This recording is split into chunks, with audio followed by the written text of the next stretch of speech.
زبان لٹک کر سینے پر آ گئی۔ بلم بن باورا یہ شخص اپنے دور کا بہت بڑا عالم اور عابد و زاہد تھا۔ اس کو اسم اعظم کا بھی علم تھا۔ یہ اپنی جگہ بیٹھا ہوا اپنی روحانیت سے عرش اعظم کو دیکھ لیا کرتا تھا اور بہت ہی مستحب دعوات تھا۔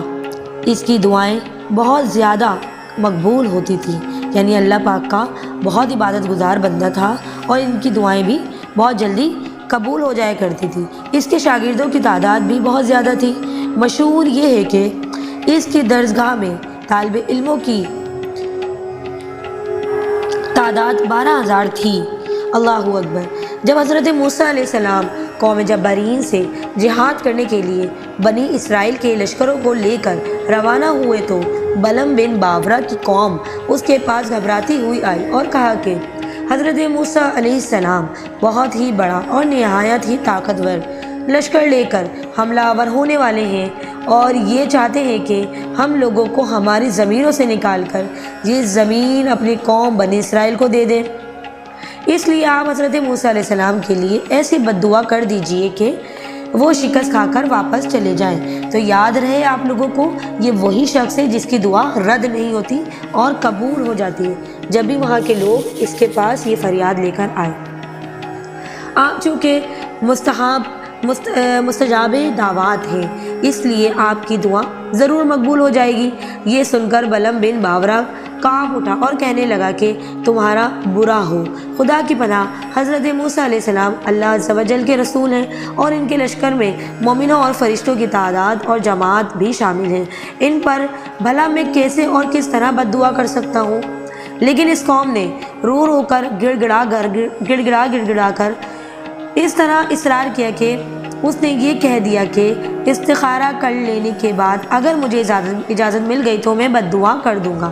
یعنی وہ اس بات کا اللہ سے استخارہ کریں گے کہ کیا مجھے بد دعا کرنی چاہیے یا نہیں، مگر استخارہ کر لیا۔ استخارے کے بعد جب اس کو بد دعا کی اجازت نہیں ملی تو اس نے صاف صاف جواب دے دیا اور انکار کر دیا کہ میں بد دعا نہیں کروں گا، تو میری دنیا اور آخرت دونوں برباد ہو جائے گی اگر میں نے بد دعا کی۔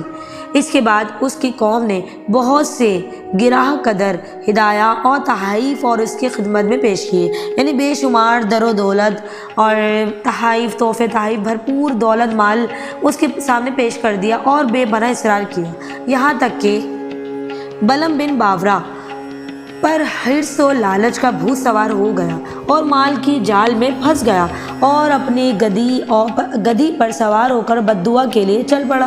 راستے میں بار بار اس کی گدی ٹھہر جاتی اور منہ موڑ کر بھاگ جانا چاہتی تھی، مگر یہ اس کو مار مار کر آگے بڑھاتا رہا۔ یعنی کہ جانور بھی اس بات کا احساس رکھتا تھا کہ یہ بد دعا بالکل بھی ٹھیک نہیں ہے اور ناجائز ہے اور وہ اس میں ہلاکت کا شکار ہو سکتا ہے، لیکن یہاں تک کہ گدی کو اللہ تعالیٰ سے گویائی کی طاقت عطا فرمائی، یعنی اس نے اللہ پاک سے بات کری اور اس نے کہا کہ افسوس اے بالی میں باورا، تو کہاں اور کدھر جا رہا ہے؟ دیکھ میرے آگے فرشتے ہیں جو میرا راستہ روکتے اور میرا منہ موڑ کر مجھے پیچھے دھکیل رہے ہیں۔ اے بالم، تیرا برا ہو، کیا تو اللہ کے نبی مومنین کی جماعت پر بد دعا کرے گا؟ گدی کی تقریر سن کر بھی بالم بن باورا واپس نہیں ہوا، یعنی کہ اس پر ہوس اور لالچ کا بھوت اس طرح سوار ہوا۔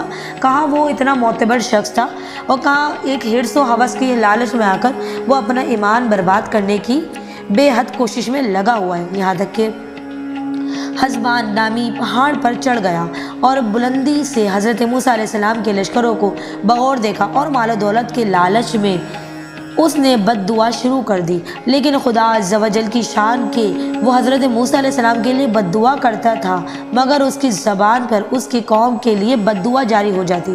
اللہ اکبر۔ یعنی وہ بد دعا کے لیے جو کلمات کہتا تھا وہ حضرت موسیٰ علیہ السلام کے کہنا چاہتا تھا، لیکن وہ زبان سے ادا نہیں ہوتے تھے اور الٹا اس کی قوم کے لیے وہ بد دعا نکل جاتی تھی۔ یہ دیکھ کر کئی مرتبہ اس کی قوم نے ٹوکا کہ اے بالم، تم تو الٹی بد دعا کر رہے ہو۔ تو نے کہا کہ اے میری قوم، میں کیا کروں؟ میں بولتا کچھ ہوں اور ہو کچھ رہا ہے، میری زبان سے کچھ اور ہی نکلتا ہے۔ پھر اچانک اس پر یہ غضب الہی نازل ہو گیا کہ ناگہاں اس کی زبان لٹک کر اس کے سینے پر آ گئی۔ اللہ اکبر۔ اس وقت بلم بن باورا نے اپنی قوم سے رو رو کر کہا کہ افسوس، میری دنیا اور آخرت دونوں برباد و غارت ہو گئی۔ اللہ اکبر۔ میرا ایمان جاتا رہا اور میں کہارو غضب و جبار میں گرفتار ہوتا گیا۔ اب میری کوئی دعا قبول نہیں ہو سکتی مگر میں تم لوگوں کو مکر کی ایک چال بتاتا ہوں۔ تم لوگ ایسا کرو تو شاید حضرت موسیٰ علیہ السلام کے لشکروں کو شکست ہو جائے، کیونکہ دیکھو اللہ پاک کے حکم سے وہ بد دعا کرنے کے لیے بیٹھا، اس شخص کے منہ سے بد دعا کے کلمات نہیں نکلے، پھر اس پر اللہ پاک کا ہولناک عذاب بھی نازل ہو گیا کہ اس کی زبان لٹک کر اس کی سینے تک آ گئی۔ لیکن اس قوم کا مسئلہ ابھی بھی وہیں کا وہیں ہے کہ حضرت موسیٰ علیہ السلام کے لشکر سے وہ شکست کے ڈر سے بد دعا کہلوا رہے تھے، وہ معاملہ اس کا وہیں کا وہیں ہے۔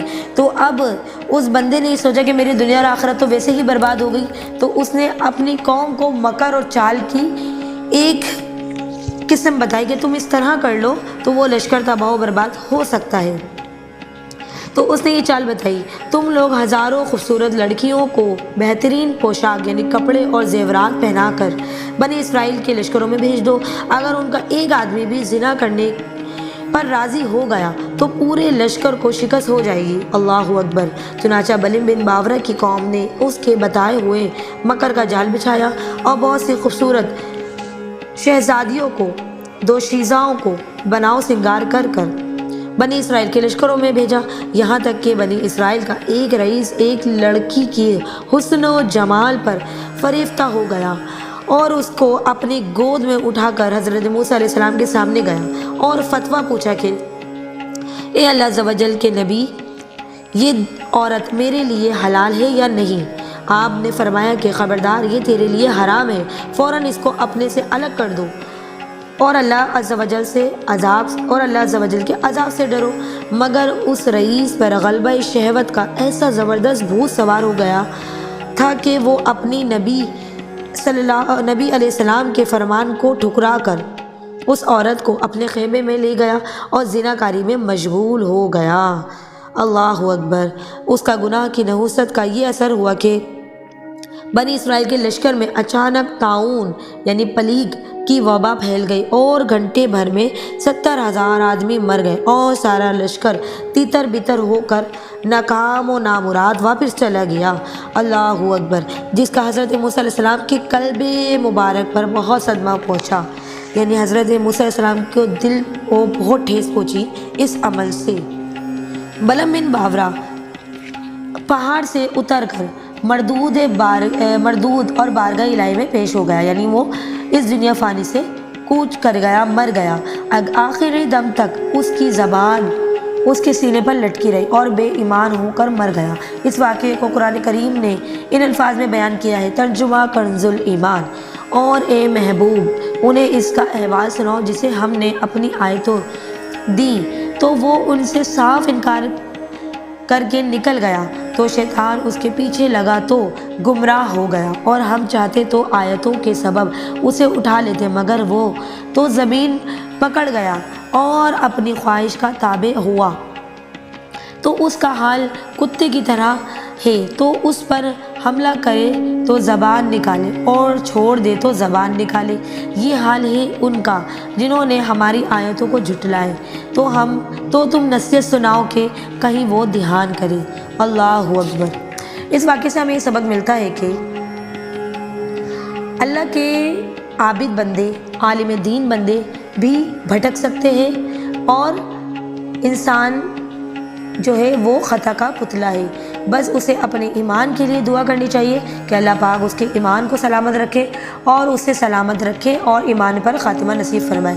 یعنی کوئی کتنا بھی شخص عالم دین ہو جائے، عابد عبادت گزار ہو جائے، لیکن پھر بھی اسے اللہ کے خوف سے رکھنا چاہیے سینے میں، اور ہمیشہ یہ دعا گو رہنا چاہیے کہ اس کا ایمان سلامت رہے اور وہ صاحب ایمان ہی رہے۔